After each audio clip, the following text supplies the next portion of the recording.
Bonjour à tous et bienvenue dans cette nouvelle vidéo review.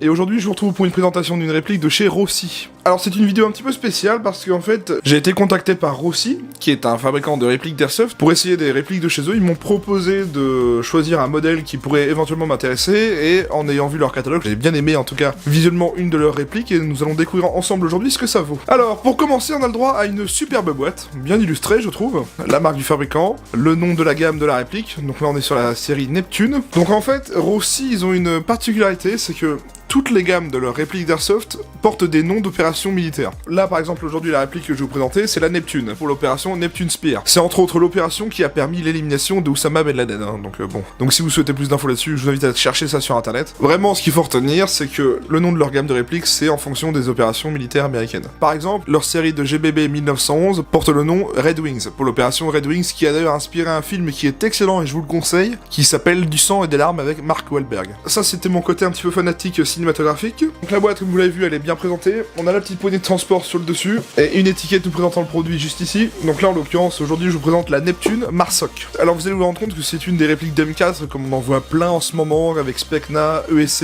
Evolution, etc. Ça sort de la même usine et je vais vous montrer pourquoi. Donc déjà, on retrouve le même emballage, en mousse expansée noire, tout bien calé. On a donc le petit manuel Rossi, un échantillon de 0,25.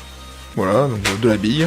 Comme pour Specna Arms, on a non pas un, mais bien deux chargeurs mid-cap en polymère, comme Specna Arms en fait. On a aussi le cache-flamme orange, pour les pays où c'est obligatoire, comme les États-Unis par exemple. Et bien évidemment, la réplique. Et voici donc la Rossi Neptune Marsoc de chez Rossi. Donc vous voyez que c'est vraiment une réplique M4 type MK18 limite, notamment avec ce fameux garde-main et cette couleur très significative. Voilà, moi je la trouve très très jolie cette réplique, c'est pour ça qu'elle m'a fait envie. Et aujourd'hui je vais vous donc la présenter. Donc on va pas changer la règle, hein, on va faire comme d'habitude l'historique de l'arme, etc. La carabine d'assaut MK18 Mode 0 est une variante plus compacte du Colt M4 en service dans l'US Navy depuis les années 2000. Elle est aussi connue comme CQBR pour Close Quarter Combat Battle Receiver, soit carabine de combat rapprochée en français. Son équivalent dans la gamme de Colt Canada est la carabine C8 CQB. Il existe aussi une version améliorée dite marque MK18 Mode 1. Celle-ci reçoit une nouvelle crosse type SOP Mode, 4 rails RIS 2, mais surtout des organes de visée pliants amovibles. La marque Rossi est assez discrète pour le moment en Airsoft. Ils sont fabricants d'armes à feu depuis 1889 d'une très grande qualité. Amadeo Rossi, armurier italien, exporte maintenant son style et sa marque pour les répliques d'Airsoft et notamment les pistolets GBB. Rossi est passé du monde des armes à feu au monde de l'Airsoft en 2019 avec ses premiers modèles qui ont fait parler d'eux et qui le font toujours,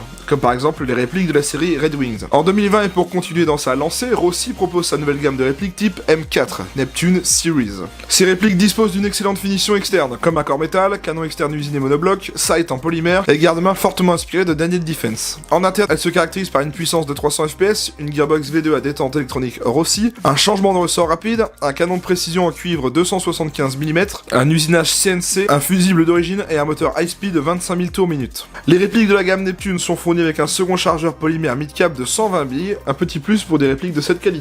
Bon alors vous l'avez vu, c'est quand même une marque relativement jeune, Rossi, ça date d'il n'y a pas non plus très longtemps. Et donc lorsqu'ils m'ont contacté, ils m'ont envoyé leur catalogue, hein. Ils ont deux GBB, c'est des 1911, un petit peu améliorés. Ils ont la gamme Neptune qui est une gamme de M4, ils ont un sniper, etc. Enfin, je vous mettrai tout cela en image au moment où je vous en parle, hein, vous allez voir. Et bien évidemment, je vous mettrai le lien du site de Rossi en description pour que vous puissiez aller voir leur catalogue. Alors, comment est-ce qu'elle fonctionne? Eh bien écoutez, c'est un AEG standard, donc c'est une réplique qui fonctionne sur batterie avec ce qu'on appelle la gearbox. C'est une grosse boîte qui fait remonter un piston et qui comprime de l'air et qui utilise l'air comprimé pour faire partir la bille. Enfin, jusque-là, je vous apprends rien, vous savez ce que c'est. Ça se désigne sous le nom AEG pour Automatic Electric Gun, donc ça change pas. Tapez donc AEG sur Google et vous trouverez plein de choses intéressantes. On va checker le manuel. Donc bon, mon manuel à moi a pris un petit peu tarif avec le transport, hein, il a été un peu déchiré, bon, tant pis, ça arrive. Donc c'est un manuel traduit en anglais, espagnol et italien. Donc bon, c'est les trois principales langues du manuel. On c'est très basique, hein, on y apprend les choses très simples, hein, le sélecteur de tir, le réglage du hop-up, l'installation de la batterie et, attention, la programmation du petit MOSFET. Parce que oui, cette réplique comporte un MOSFET d'origine et on va le voir juste après. Et elle dispose aussi d'une détente électronique, et ça c'est très bien. Donc voilà, donc c'est très simple, hein, c'est très basique ce manuel, mais ça vous apprend bon, les bases on va dire. On va regarder donc les marquages, parce qu'elle dispose de marquages, c'est une jolie réplique. Alors pour commencer, sur le côté gauche, au niveau des rails, vous remarquerez qu'on a les marquages de position des accessoires, hein. Donc sur chaque côté du garde-main, voilà. Au niveau de la couleur du garde-main, c'est pas totalement la vraie, mais ça reste sympa. Ça fait un peu chocolat noisette, si vous voyez ce que je veux dire, mais c'est très sympa. Bon, moi, ça se différencie du corps déjà, c'est très bien. Sur le flanc gauche, la peinture blanche, on a un marquage Rossi, AR15 Neptune Series, calibre 6 mm, voilà, donc avec un numéro de série. Bien évidemment, le marquage du sélecteur de tir gravé dans le corps. Typiquement rien sur la crosse type Sop Mode. Du côté droit, on retrouve le marquage Safe Semi-Auto, OP Neptune Spear, donc c'est ce que je vous disais tout à l'heure, hein, c'est l'opération qui a permis l'élimination de Oussama Ben Laden. Sur les chargeurs, on a des marquages 5, 15, 25, ça correspond au nombre de munitions du vrai chargeur. 5,56 par 45. De l'autre côté, on a un marquage d'une fausse balle. C'est très bien, en tout cas moi j'aime bien, voilà. Et voilà donc pour les marquages de la réplique. Il n'y en a pas 36 000, mais ils sont quand même intéressants. Bon, ils sont pas gravés, ils sont à la peinture, mais ils sont quand même très sympas. Hein. C'est pas non plus des marquages très réalistes, hein. C'est plus du fantaisiste qu'autre chose, mais ça reste très sympa. Alors au niveau des contrôles, eh bien écoutez, ça reste un M4, un MK18, comme vous voulez. On va voir plusieurs choses. Commençons donc par tout ce qui est sécurité. La sécurité sur les types M4 se manipule avec le sélecteur de tir qui est ici, uniquement du côté gauche, il n'est pas ambidextre sur cette réplique. Lorsqu'il est aligné avec le safe, on est en mode safe, ça bloque la queue détente.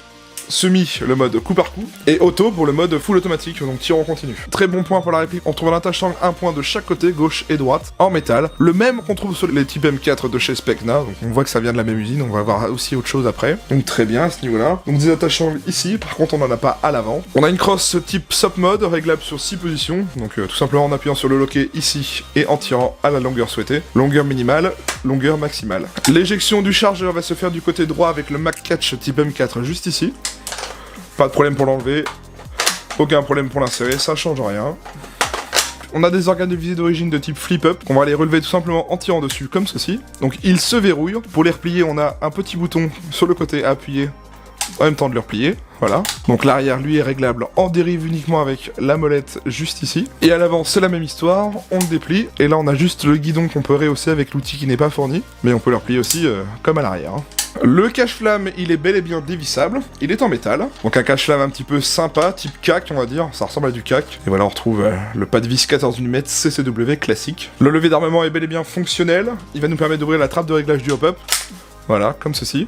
Notez par contre qu'il faut le maintenir en arrière pour aller régler le hop-up, on verra ça après. Et bien évidemment on a des rails en métal, en latéral et inférieur et supérieur, donc le garde-main est en métal, hein, pas de problème. De toute façon vous allez voir que la réplique est vraiment full métal de partout. Et sinon voilà pour les contrôles standards de la réplique. Alors le réglage du hop-up comme je vous l'ai dit, ça va se régler au niveau de la trappe d'éjection des cartouches. On tire le levier d'armement en arrière, et on le maintient. Et là vous voyez on a la bague radiale de molette de réglage du hop-up, exactement la même qu'on retrouve sur les M4 de chez Specna. C'est juste qu'elle est d'une autre couleur, ils l'ont moulée en jaune, et chez Specna il la moule en bleu. Vous voyez quand je vous dis que ça sort de la même usine, vous comprenez pourquoi. Bon ils ont juste voulu se dire qu'ils voulaient pas faire comme les autres, alors ils l'ont demandé en jaune. Je sais que chez Evolution je crois que c'est en marron, un truc du genre. Chez Specna c'est bleu foncé, sur aussi c'est jaune du coup. Au moins elle se voit, mais au moins on sait que c'est la même, donc comme ça c'est réglé. L'emplacement de batterie, il va se faire au niveau de la crosse. Donc cross Sop Mode, pour l'ouvrir il faut juste éjecter la plaque de couche qui est ici. Donc à l'arrière, vous avez juste ici au niveau de mon index un bouton, un loquet et un autre de chaque côté. Et ben on appuie sur les deux en même temps et on tire le talon vers l'arrière, voilà. On se retrouve donc à l'arrière de la crosse, on retire cette petite partie plastique. Et là on a une connectique Tamiya Mini. Alors oui on a une connectique Tamiya Mini. Bon, aujourd'hui on fait mieux, il y a du Tedin, hein, notamment chez Specna. Niveau emplacement de batterie, ça rentre très bien, hein. On pourrait y mettre un élément par tube ici, ou tout simplement dans le tube de la crosse, hein. Ça rentre sans problème. Moi j'ai essayé avec de la 7.4 et de la 11.1, donc tout rentre, aucun problème. Et on va donc profiter d'avoir ouvert le compartiment batterie pour y mettre une batterie. Niveau de l'emplacement de batterie, je vous disais, hein, une 7.4 standard, hein. Aucun problème. Un élément par tube et ça rentre. Hein. Alors, petite surprise avec cette réplique, elle comporte un petit MOSFET d'origine. Et c'est pas non plus un MOSFET tout pourri, parce que, outre la protection électrique de la gearbox, on a aussi une petite programmation. Alors, on va les brancher et vous allez voir qu'on va avoir une confirmation sonore, on va dire, un petit peu comme on trouve sur les Jeftron et les Titans. Voilà, donc là j'ai bien connecté la batterie. Le test de tir à vide. On va en profiter, je vais enlever le chargeur, même si je sais qu'il n'y a pas de bille. On va zoomer sur la queue de détente. Et donc là on est en 7.4, hein.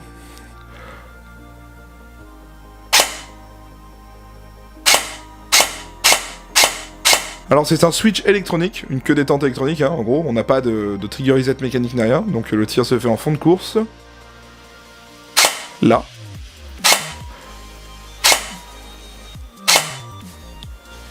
Et vous voyez que le trigger reset est très très court. Vous voyez que même en 7.4, ça réagit très très bien. La cadence en full, on va voir ce que ça donne. Franchement, pour une 7.4, c'est vraiment pas vilain. Je vous assure que pour une 7.4, c'est loin d'être dégueu. On va regarder avec une 11.1 voir ce que ça donne. Alors, à la 11.1 en semi. Bon, ça marche bien, je suis désolé, mais... Et en full. Ouais, franchement, ça dépote. Pour quelque chose dans ces tarifs-là, franchement, j'étais très étonné la première fois que je l'ai reçu. Je vous cache pas que ça m'a plutôt surpris. Voilà donc pour le test de tir à vide. Donc en soi, à la 7.4 et la 11.1, c'est très fonctionnel. Même à la 7.4, je trouve qu'on a une bonne réactivité, une bonne cadence en full. On a vu bien pire à la 7.4, honnêtement. Surtout avec une connectique Tamiya, je suis assez étonné. Donc bon, faut voir si ça tient en interne, si ça résiste bien en interne dans la longévité, par exemple. Là, je pourrais pas trop me prononcer parce que pour l'instant, je viens de la voir, cette réplique. Et maintenant, je vais vous montrer la programmation du MOSFET. Alors, pour la programmation du MOSFET, vous allez voir que c'est pas très compliqué. On va aller suivre ce qui est écrit dans le manuel. Donc au niveau de cette partie-là, vous voyez, on a des pastilles de couleurs, vertes et rouges. En fait, une couleur correspond à un son différent. Vous allez voir que le MOSFET fait deux bruits bien distincts. Donc, pour entrer en mode programmation, moi je vais vous montrer comment on fait directement, mais vous pouvez suivre tout simplement ce qu'il y a dans le manuel. La manipulation pour rentrer, c'est très simple. On va aller mettre une batterie, on se met en mode safe. On passe sur semi, auto, semi, auto. On est bien rentré en mode programmation. Et maintenant, c'est là que le manuel intervient. Vous allez devoir sélectionner ce que vous souhaitez faire. Par exemple, si je vais zoomer ici, hop, la pastille verte et rouge, donc le bip bip différent, ça va faire semi-auto. Après semi. Ensuite, on a le burst de 2, burst de 3, burst de 4, burst de 5, semi-binary, save option et exit. Donc, on va lui demander un semi-burst de 2. Là, je suis bien dans la programmation. Tout en restant sur auto, sans sortir de la programmation, je vais l'appuyer sur la queue détente jusqu'à entendre, par exemple, là, si je veux le burst de 2, deux bips du même son. Et là, je maintiens la queue détente. Là, on l'a validé. On repasse en safe. On va en semi. Donc, j'ai un semi. Et normalement, après, j'ai un burst de 2. Ça fonctionne. Notez d'ailleurs que c'est un tape burst, c'est-à-dire qu'on n'a pas à maintenir la queue détente pour avoir le cycle complet. Si on fait une simple pression, on a notre cycle complet. On retourne dans la programmation, on va changer. Semi-auto, semi-auto. On est rentré. Je vais maintenant lui demander un semi-binary. On va aller jusqu'au code couleur rouge et vert.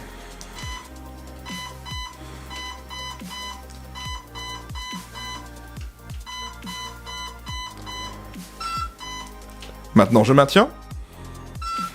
C'est validé. Semi. Binary.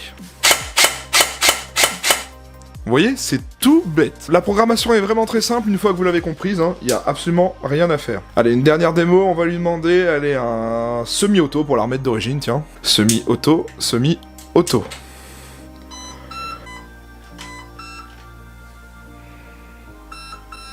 Un son et un autre. Vert et rouge, un son et un autre, vous voyez ce que je veux dire. Et donc là, j'ai remis un mode semi et un mode full. Vous voyez, elle est hyper simple, cette programmation. Si vous suivez bien le manuel, si vous avez compris la manipulation à faire, ça se fera tout seul. Donc, très grande surprise, une bonne réactivité en 11.1 ou en 7.4, un petit MOSFET, une programmation. Franchement, Rossi m'a vraiment conquis. Et c'est pas fini. Pourquoi ce n'est pas fini? Parce qu'en plus de tous ces petits éléments que je viens de vous montrer qui sont quand même pas anodins, surtout à ce tarif-là, on a bel et bien un changement de ressort rapide sur cette réplique. C'était pas aussi facile d'accès qu'un type ESA2 de chez Specna. Pour accéder au changement de ressort rapide, on a juste à démonter le tube de crosse et on trouvera la vis guide du ressort ici. Pas besoin d'ouvrir la réplique, pas besoin de démonter la gearbox, pas besoin d'ouvrir la gearbox. Changement de ressort rapide, tant mieux parce qu'en 2022, heureusement, mais donc accessible à l'arrière ici. Et ça, c'est très bien. Donc bien vu de la part de Rossi d'avoir fait ça, c'est très bien, et c'est sur toute leur gamme de répliques M4, donc comme ça, vous n'avez pas à vous poser la question, c'est réglé. Au niveau matériaux et finition, cette réplique, elle est vraiment bien, parce qu'en fait, on a une réplique full métal. Que ce soit le rail, le corps, le upper, le lower, le pontet, la queue détente, le tube de crosse, les attaches changles, le levier d'armement, le cache-flamme et le canon externe, et les organes de visée, tout cela est en métal. Les seules parties plastiques de la réplique sont le chargeur polymère, la poignée pistolet et la crosse. C'est tout. Un petit peu caoutchouc au talon de crosse, évidemment, entièrement full métal, quelques parties plastiques pour à peu près 3 kg, donc c'est vraiment pas un jouet, et vraiment, on va y revenir à la fin de la vidéo, mais son prix est ultra attractif. Sinon, en termes de finition,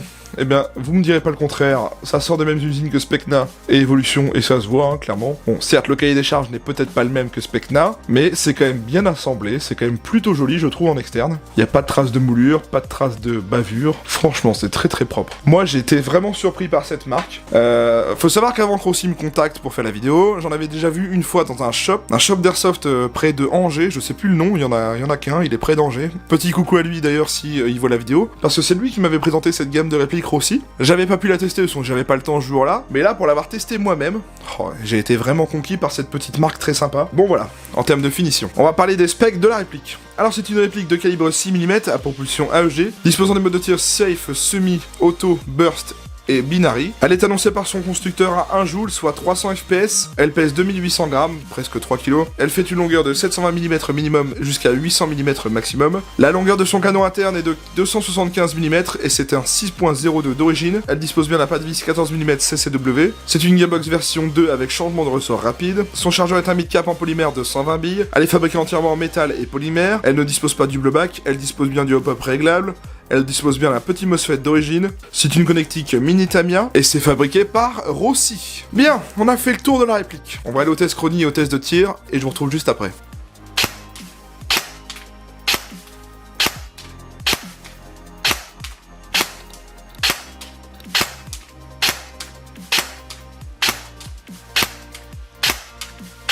Attends. 22 secondes, la Rossi elle annonce. Test de tir de la Rossi Neptune Marsoc.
Je ressors donc du test de tir. Alors, est-ce que j'ai aimé cette réplique? Oui, clairement. Pourquoi? Parce que on a des bonnes perfs d'origine. En sortie de boîte, vous arriverez aisément à jouer avec, 40-45 mètres de portée, sans problème. Le hop-up, c'est à peu près le même qu'on a chez Specna. Donc franchement, pour avoir testé plusieurs fois des hop-up de chez Specna, j'ai pas été déçu. La réactivité, que ce soit en 7.4 ou 11.1, mais c'est bien en fait. Même à la 7.4, on peut jouer aisément avec cette petite réplique. Le petit MOSFET qu'il y a d'origine fait que ça aide bien quand même à avoir une petite réactivité sympa. Une queue détente électronique aussi, donc vraiment top, franchement. Le changement de ressort rapide, excellent point. Parfait pour changer la puissance rapidement sur le terrain. La qualité de fabrication, j'ai beaucoup aimé. Du métal de partout, c'est ce que la plupart des gens demandent. Juste du plastique, bon bah sur les parties plastiques comme sur la vraie arme, mais sinon voilà, c'est bien, j'ai bien aimé, la finition est bonne, les assemblages sont bons, la réplique est qualitative, elle est très sympa, et surtout, elle est peu chère. Un dernier bon point, le contenu de la boîte, il est quand même bien fourni, on a les 2 chargeurs et un échantillon de billes, ainsi qu'un petit cache-flamme pour les États-Unis. Bon, ça on s'en fout un peu à la rigueur. Mais au moins 2 chargeurs. Pour un débutant qui a pas trop de budget, il a minimum 2 chargeurs de 120 coups mid-cap, et non pas des vieux high-cap avec des molettes. C'est bien, franchement c'est très bien. Si on avait plus de marques comme Specna et Rossi, comme ça, franchement ça serait top. Les débutants n'auraient pas à dépenser des fortunes pour commencer à jouer. Bon, pour ma conclusion,